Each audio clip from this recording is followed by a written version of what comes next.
Hola lectores y no lectores, bienvenidos a un nuevo capítulo de Bibliofobia. Como pudieron ver en la miniatura, vamos a estar hablando sobre el poeta Horacio. Recuerden que nosotros tenemos una parte que es dedicada, digamos, a la esencia de la poesía y otra parte que es dedicada a las reseñas de libros. Las de la poesía siempre van a ser los jueves por la tarde y las de las reseñas siempre son los lunes. La próxima semana estaremos reseñando un libro de un autor español que se llama Maxim Huerta. Si están muy interesados en eso, pues pueden verlo y esperarlo. No olviden suscribirse y activar la campanita de notificaciones para que les lleguen pues las alertas.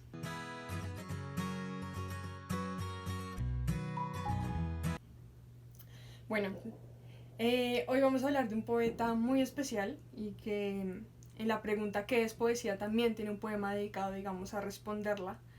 En el espíritu de que los artistas mismos y los poetas mismos saben, digamos, lo que es su oficio y no hay necesariamente que recurrir a críticos literarios o a críticos, digamos, de arte para saber. Es decir, el que hace, por ejemplo, un cuadro también tiene idea de qué es, digamos, la pintura o qué es el arte, ¿sí?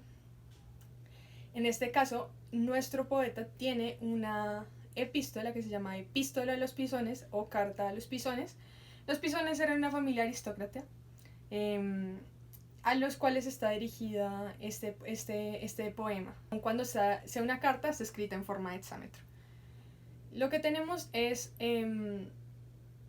un poema bastante rico que ha sugerido muchísimas interpretaciones y que ha sido acogido dentro de la tradición occidental como una de las poéticas que podemos llamar poéticas de la historia de Occidente. La primera poética de la que tenemos conocimiento, de la que llamamos poética como tal, ha sido la poética de Aristóteles. Y la segunda poética podríamos decir que es la de Horacio.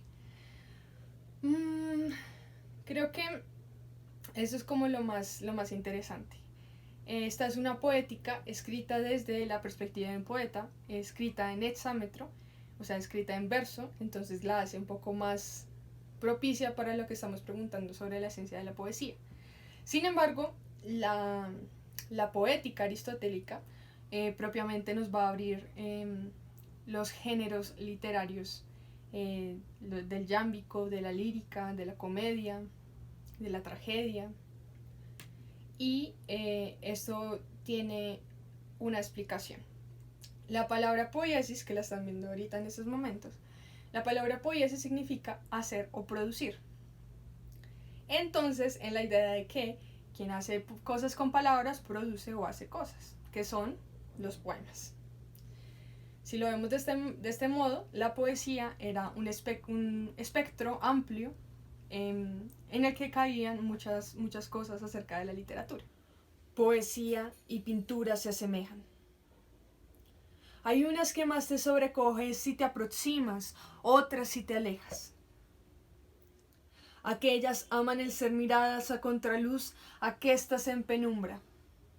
Ni temen, por tales perspectivas, al más agudo crítico.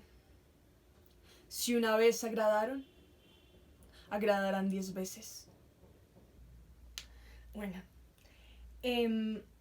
Horacio es conocido por muchas de sus máximas. La más famosa es Carpe Diem o cosecha al día. Como el día, pues bueno, el día, pero ese carpe tiene que ver con recoger los frutos, de cómo uno recoge una fruta en el día, en el campo. Entonces, el carpe diem es de eso de vive el día o vive el momento presente, digamos que fue como se entendió. Está relacionado, digamos, con el epicureísmo de Horacio, etcétera, etcétera.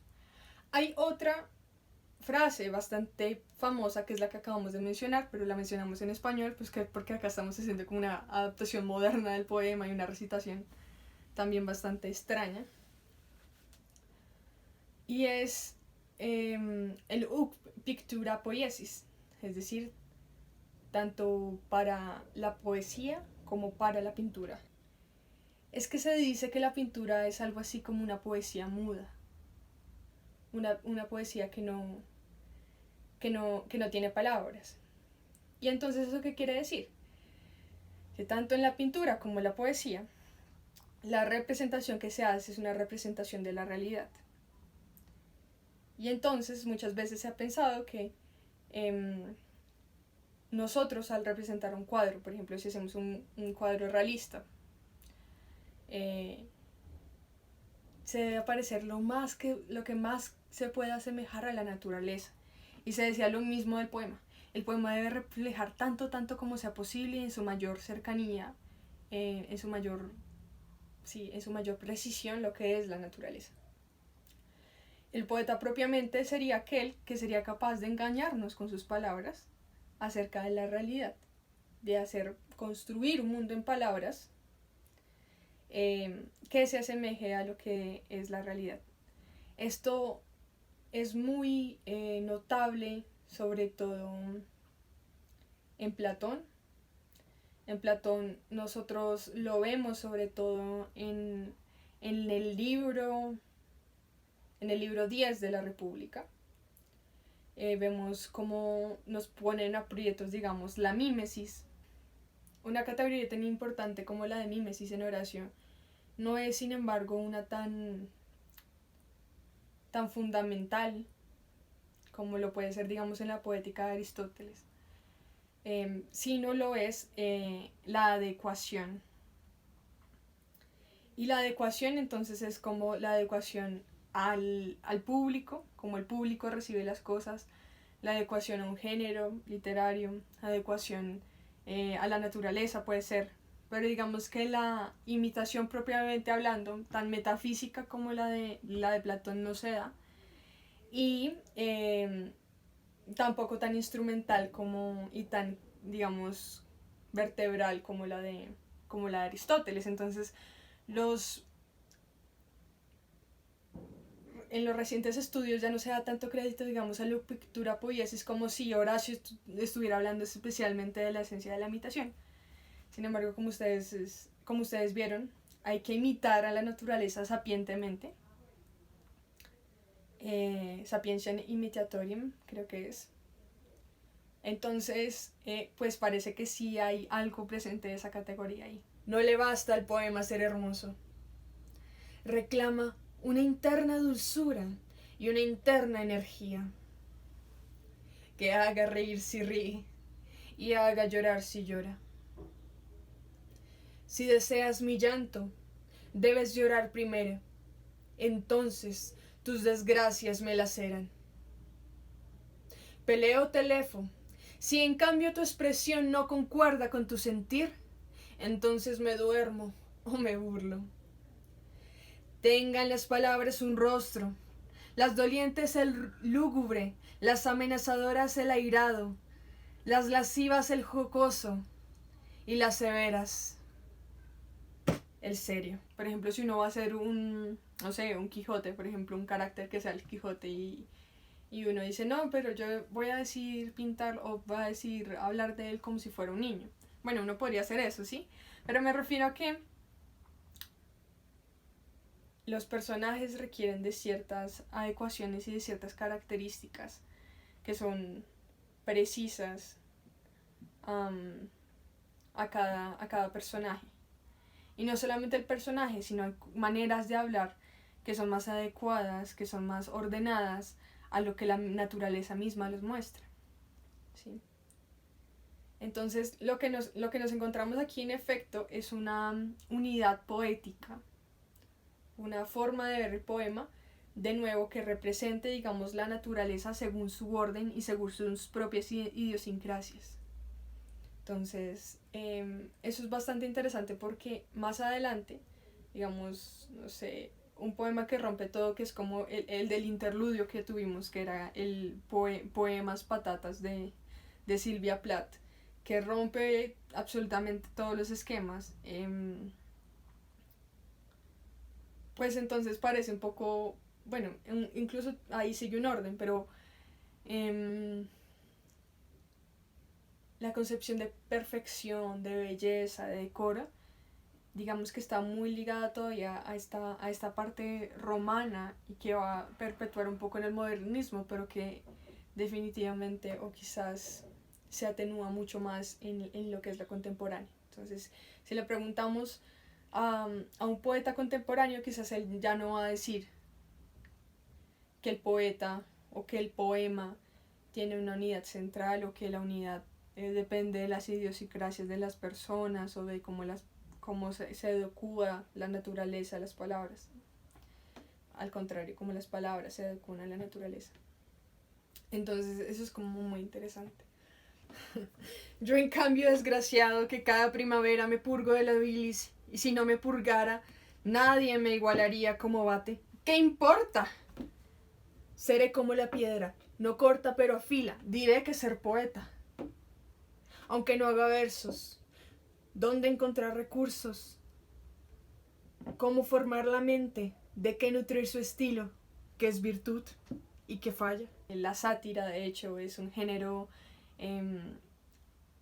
poético, por así decirlo, también fundado en Roma, gracias a Horacio. Y es una forma, digamos, de brindar lecciones de moral con un poco de burla, si se quiere, pero mostrar, digamos, cosas que no, con las que no se están de acuerdo por medio, digamos, quizás del humor. Esta pequeña sátira es una sátira, digamos, a los que se creen poetas o bates o aedos o lo que sea, y dicen ser poetas sin realmente estar comprometidos con el oficio de poeta. Y esta es una de las características más importantes del verdadero, digamos, que poeta, y yo creo que es válido para esta época y para todas las venideras. Y además tiene que conocer la virtud y la falla.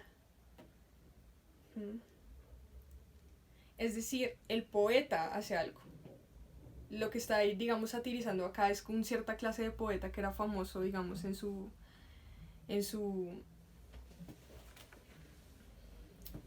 época, poetas, digamos, que no estaban comprometidos con el oficio y que hacían pensar que el poeta era este falsario de la realidad. Y él está defendiendo que no. Y entonces podríamos decir en nuestra definición de qué es poesía, que una de las partes de la poesía es el poeta. Tendríamos que decir que el poeta es una persona que se dedica a hacer poemas, pero que lo hace como un oficio. No lo hace como un hobby, no lo hace porque sí, sino porque realmente está comprometido con una manera de ser poeta. Y entre esas cosas es conocer no solamente el propio carácter, no solamente los recursos, sino conocer el carácter de las demás personas. Entonces, eso es muy importante. Hay otra cosa que quisiera señalar, si miran el poema inmediatamente después no, quizás unas páginas menos. Hay una defensa al oficio, digamos, de Apolo y de las musas. Estar al servicio de Apolo y las musas no es una deshonra, por ahí dice algo así. Eso es importante, ¿por qué? Porque Horacio, a pesar de estar tan comprometido con la figura del poeta como oficio, no deja de lado la inspiración divina. Y eso es muy importante, porque el poeta se preocupa por la inspiración, pero siempre es inspiración trabajada. Y eso yo creo que lo podemos aprender desde los griegos, hasta los romanos de la época augusta, e incluso los medievales, que eran los seres más iluminados del universo. Y es todo don que se nos dé, todo regalo que se nos dé, debe ser trabajado. Y solo si es trabajado, entonces podemos llamar a esa persona poeta. Entonces él dice, no, genio sin esfuerzo no se da. Homero se propone robarle luz al humo y jamás humo al rayo. Por eso luego emergen maravillas, Antípates, Caribdes con Escila y el Cíclope. Y si trata del retorno de Diomedes, no se remonta al crimen de Meleagro, ni empieza el conflicto de Troya relatando el origen. Apura el desenlace, se concreta la esencia y olvida todo aquello conocido e insulso. La sensatez de juicio es fundamento y fuente. Si dominas a fondo las teorías de Sócrates, enseguida te fluyen las palabras precisas. Forjará personajes con un perfil exacto quien sabe los deberes tanto para la patria y para los amigos. ¿Qué amor se debe a padres, huéspedes y hermanos? ¿Qué oficios desempeñan senadores y jueces? ¿Qué funciones guerreras un general posee? Observa pues la vida, imita a la sapiente y arráncale sus voces. Una fábula hermosa, bien caracterizada, puede no ser venusta por faltarle equilibrio, pero agrada a la gente y perdura más que otras, llena de versos pobres e insulceses canoras. Horacio mismo, hijo de un liberto, que lo mandó a estudiar filosofía a Atenas, y ahí fue donde conoció la escuela de los epicureístas, estaba empapado de filosofía y pues también del espíritu griego. Y el espíritu griego fue también moldeado gracias a las palabras y a los cantos de Homero. Entonces, por el lado de la filosofía conocía la figura de Sócrates, y por el lado de la cultura pues conocía a Homero. El traer a Homero y a Sócrates en su poesía, y especialmente en el arte poética, habla de una cierta acogida de voces que permanecen.